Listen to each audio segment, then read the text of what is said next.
It is beginning to look a lot like Christmas. Hey everyone, how are you doing? So I had brunch with a friend of mine over the weekend and we were talking about the upcoming festive season and buying Christmas presents for people, and she said something to me that was really surprising, which was, I would never buy you books for Christmas. And I thought, what? What do you mean? I love reading and I love getting books. And she's like, yeah, but you have so many books, and so I wouldn't know what to buy you. And so that got me to thinking about, like, well, because I've heard this a number of times from relatives and friends, and I can see what they mean, because yeah, it's hard to know what to buy a book lover for Christmas, because you don't know necessarily everything that they have on their shelves and what they've read. So I thought it'd be fun to come up with a gift buying guide for book lovers, because there's a lot of bookish things that I would still love to receive. And this is a video that you can share with your friends and family, if, like me, they say this thing to you that, like, oh, but you're a big reader, I don't know what to buy you. Or they're just things that you could buy for yourself and treat yourself with this festive season. I mean, this video isn't sponsored, or none of these things are sponsored. These are all just things that I think are really beautiful and that I would love to receive as well. To start off, there's a couple of books that I got for my partner, because one of my partner's favorite movies is It's a Wonderful Life. We watch it every year, and we can't just watch it at home. We have to go watch it in a cinema, and it's a really beautiful film. It makes us both cry every single time, and it's undeniably one of the greatest Christmas films of all time. So something that's great to get for somebody that loves that film is the original short story that inspired that film, that inspired Frank Capra to make that film, and that's this short story called The Greatest Gift by Phillip Van Doren Stern, and it comes in this really lovely Christmassy edition, and so yeah, I got this for my partner, but I also got there's this real curiosity, the It's a Wonderful Life cookbook by Karolyn Grimes, who played Zuzu in the film, whose the petals falls off her flower, and George Bailey tucks them away in his trousers, and so Karolyn Grimes is still alive, and she sells this directly through her website, so I'll put a link to that below, and if you order it directly from her, given enough notice, she'll specially sign it to you as well. And so obviously this isn't the sort of best cookbook in the world,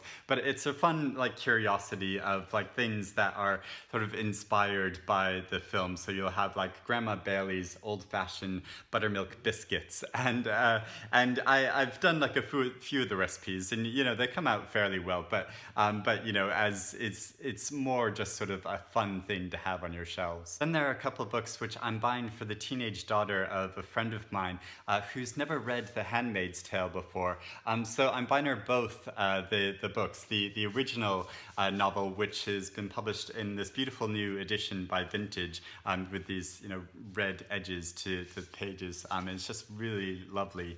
And then of course the new sequel, which is already one of the best-selling books of the year, and the controversial double Booker Prize winner, which is, I don't think, a perfect novel, but it's a really good novel, really involving novel, and I think for a teenager to read these for the first time would be really exciting. So I'm happy to give these to her, because she's a big reader. And of course, something else that is great to get for book lovers who you think they might have already read these books are new editions of these books, and and publishers are quite savvy in that way of coming out with really beautiful new editions that even if you already own a copy of this book, you'll want the new edition. And this year was the 100th anniversary of Iris Murdoch's birth, and Vintage Editions came out with these beautiful new copies of 6 of her novels, and you can just look at the covers and see how gorgeous they are.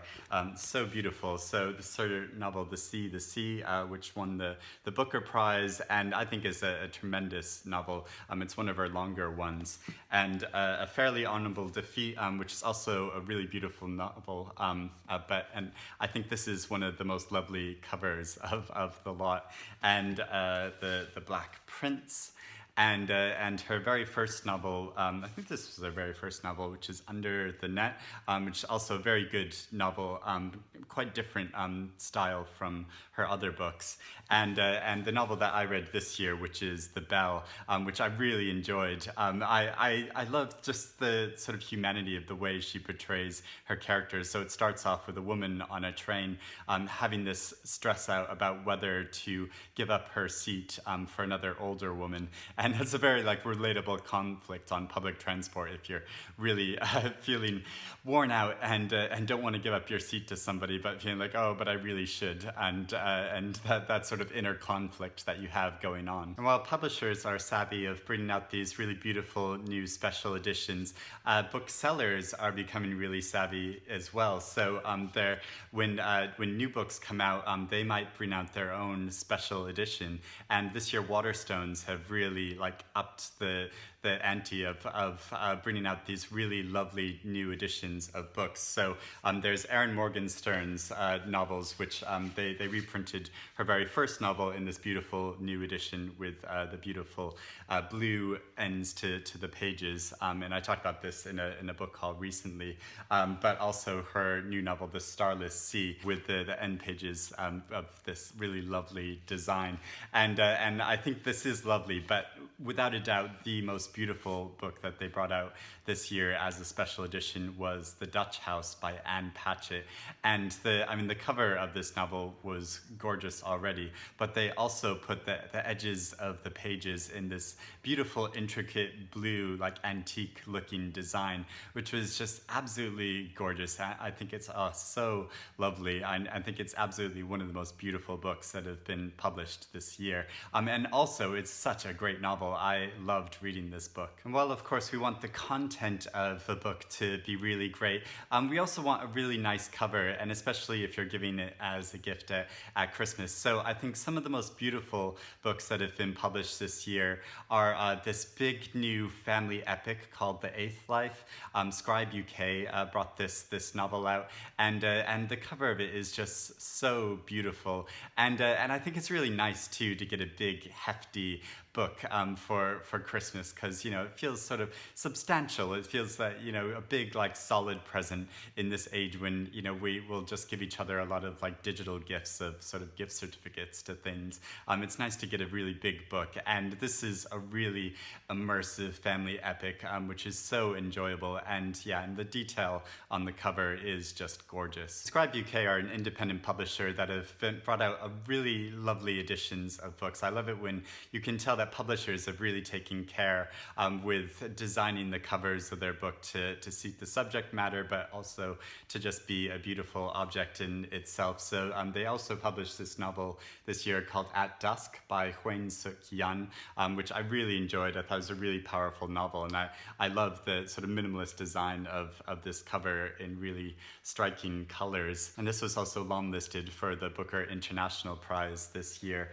And also this novel Lux by Elizabeth Cook, which has a very simple design, but it's this lovely sort of mustardy gold type color. And when you open up the book, it's such a nice surprise because the beautiful inside pages of it are of this old painting, which is just so beautiful. And I think this book is just lovely. Another one of my favorite books of the year that I've read so far is Sinead Gleeson's autobiographical book of essays called Constellations, and it's just such a beautiful gleaming gold cover to it, and the writing in this is so powerful. Her story, to the way she connects it with these larger social issues, so powerful. And I just love this novel, and I just, it's such a beautiful object as well, I think, to get as a gift. Then there's also Sandra Newman's novel The Heavens, another novel which is very shiny. I promise I don't just like shiny objects, but I'm very attracted to them. And this is such an inventive inventive novel and crazy, like wild novel that really took me by surprise. And yeah, it's another novel with just such a beautiful cover. And another memoir with a really beautiful cover that has a much more simplistic design, it's not shiny, is My Past is a Foreign Country by Zeba Telkani.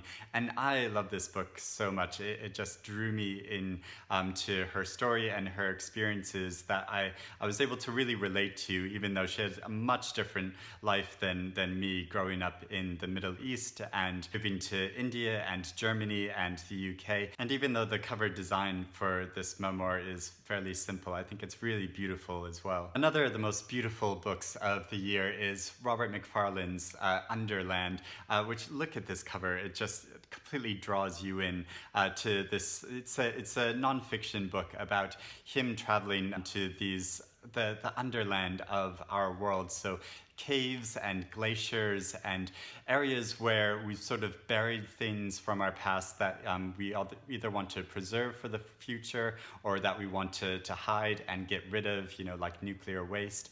And I just finished reading this book, and it's so powerful. He writes in a really, it's quite like philosophical the way he writes about, but it's also poetic in that it's just really beautiful how he's writing, but it's not sort of highfalutin. It's very relatable as well. There are a lot of very human moments along his journey as he talks about this. So I think this is a really beautiful book to give. And another nature book that also has a really beautiful cover that hasn't been talked about as much is Benjamin Meyer's book Under the Rock. And this is his nonfiction book about exploring nature in his own immediate area. And the cover design is just really beautiful, reflecting that like natural environment, but in these really vibrant, striking colors. As I said, there are certain publishers which feel like they really take care with the cover designs of their books. And one of my favorite new publishers is an imprint called Dialogue Books. And so there's Niven Goodvinden's novel, This Brutal House, which has a really striking, beautiful cover of a scene of protest. And this is one of my favorite books of the year so far as well. But also there's the novel The Atlas of Reds and Blues, which has really striking cover. And The Private Joys of Nena Maloney, again, really beautiful cover to this. But I think my favorite book of theirs, my favorite cover design of theirs this year is Cygnet by Susan Butler. This, again, it's sort of shiny. It doesn't show up so much in the camera, but it has this sort of silver shine to the cover. So this is a dystopian novel, a really inventive kind of dystopian novel. And yeah, I just love this cover. I think it's really gorgeous. And speaking of publishers, I think something else that's really great to get for book lovers is a subscription to what a publisher puts out. So there's a lot of independent publishers that do these subscription services where they'll just send you over the course of the year the titles that they're bringing out. And I love getting subscriptions to these services because it means, that there's more books to come throughout the year, and you're guaranteed not to have read them before because they're brand new books, and right when they bring them out, they'll send them to you. And so it's a great thing to get, but also a lovely way to support independent publishers who, it's obviously it's sort of for profit, but but it's more a passion project. I mean, these are people who really believe in good books and bringing out new voices in literature that they think is important. So a few publishers, I mean, there's a lot of publishers that do this, but a few independent publishers I want to mention are Galley Beggar Press, who of course brought out Lucy Ellmann's Dusk Newburyport in the UK this year and took a really big punt on publishing this novel to great results. I mean, it was shortlisted for the Booker Prize and it won the Goldsmiths Prize. And I really like how they bring out, these quite stark plain covers, which I think are really striking in themselves. And they bring out different editions. So they publish special limited editions of all their books in, I think, just these black covers, but then they have more mainstream editions. So yeah, obviously I absolutely loved Dusk Newburyport, and it was one of my favorite videos to make, doing a video review of this book while showing off a cinnamon roll recipe and making cinnamon rolls for the very first time. But they also published Toby Litt's novel Patience, which I haven't read yet, but I really want to get to. And they also offer, I mean, they're a UK publisher, but they offer options for if you live outside the UK, if you live in Europe or worldwide, you can select those subscriptions as well. Another independent publisher that offers a subscription service is Tilted Access Press, and they bring out Asian literature in translation, and they're a publisher that take really good care with the cover designs of their books, and I love that there's a consistency to the designs of their books, but each of them are individual to the titles themselves. So this is one called The Impossible Fairy Tale, and then this is a new book of poetry that they published this year called Sergius Seeks Bacchus. And then there's the publisher Piragi Press. They do a subscription service as well. Publishing, they sort of group the books that they publish around certain themes and then bring out a number of books under those themes. So they publish translated books from different European literature, and the name of their press is Piragi Press, but it's a bit difficult to know how to pronounce. I wasn't sure how to pronounce it when I first saw it. And they published Soviet Milk by Nora Extena, and this novel, I mean, took me on such a journey over the past couple of years. It's another book that I did a sort of independent review of about this novel, but also showed off my own personal family recipe for making bacon and onion rolls, and it led me to making one of my favorite videos of the year because I got invited to go to Latvia as a consequence of this, and explore a bit of my own personal family history as well as current Latvian literature, and meet a distant cousin of mine who I'd never met before. So it's amazing the journey that books can take you on, and this was one of them. But another great thing about Piragi Press, so they also published this novel called You Would Have Missed Me by Bridget van der Beek, a German author, and Faces on the Tip of My Tongue, which are short stories. And a great thing about them is that all their books are quite short, so they're quite easy to get through. And so it's great as you get them copies of their books throughout the year, you can just sort of read them as you go along and not feel such a huge pressure that it's like, oh, it's this big book that I need to get to. Some other really special books that you can get for a book lover, now they have to have been really, really good this year because this is quite an expensive gift, is these special manuscript editions of some classic novels that SP Books brought out. And so the reason why these are so special and you'd have to be really, really good is that they're really expensive. They cost a few £100s, but I just love them because I think it's so fascinating looking at the manuscript version of these classic novels. They reproduce the actual text, the written text that the author wrote in manuscript form. And so you can see their actual thought process that they had as they were writing this great book. You can see all the sort of crossouts and corrections that they made along the way. And so I made a whole video about Mrs Dalloway and my whole experience of looking at the manuscript version of this and reading through it and discovering all these surprising things about it that I hadn't known before about Virginia Woolf's process of writing it. And I made a whole video about this, as well as going about London and reading some scenes from this novel. But I've also been a bit addicted to getting these manuscript versions of books. So I also have one for Mary Shelley's Frankenstein, which I'd read this novel for the first time last year, and so it was so fascinating going through the manuscript version of it, Mary Shelley's, because she was so young when she wrote it, and so it's amazing just like looking at her handwriting and imagining what it was like as she was writing it on the page. And there's also a manuscript version of F. Scott Fitzgerald's The Great Gatsby, which, another great classic novel, and it's so fascinating seeing his handwriting going through this. But SP Books put out a number of manuscripts like this, so I'll put a link below so you can check out and look at some of them. But yeah, of course, you need to have been really, really good in order to have earned one of these books as a present. And then finally, I just want to mention a non-book present, which is a t-shirt. I mean, I love a t-shirt, and so I talked about this in a book haul once, but the booktuber Claudia at Spinster's Library, she created a number of t-shirts based on classic novels. So I got the one that was about the picture of Dorian Gray. She plays upon these classic novels, inserting cats into the scenes of these classic novels, and she gives a quote from them. So yeah, there's one on the picture of Dorian Gray. There's also one on Pride and Prejudice, and one on Frankenstein as well. So it'd be a great pairing if you wanted to get the manuscript version of Frankenstein and give a cat t-shirt of Frankenstein as well. But those are just some ideas. Like I said, I just keep running into this problem where friends and family keep saying to me, like, oh, I don't want to get you any books or get you anything book related because I assume you have it already. So those are all examples of things that I think book lovers would really love to get. But let me know if you have any other suggestions of, like, if you ever run into this same problem that I have of friends and family saying like oh, I don't want to get you any books.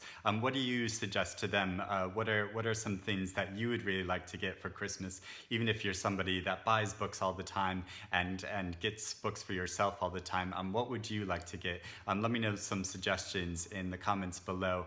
But thank you for watching, and I'll speak to you again soon, and happy holidays, everyone.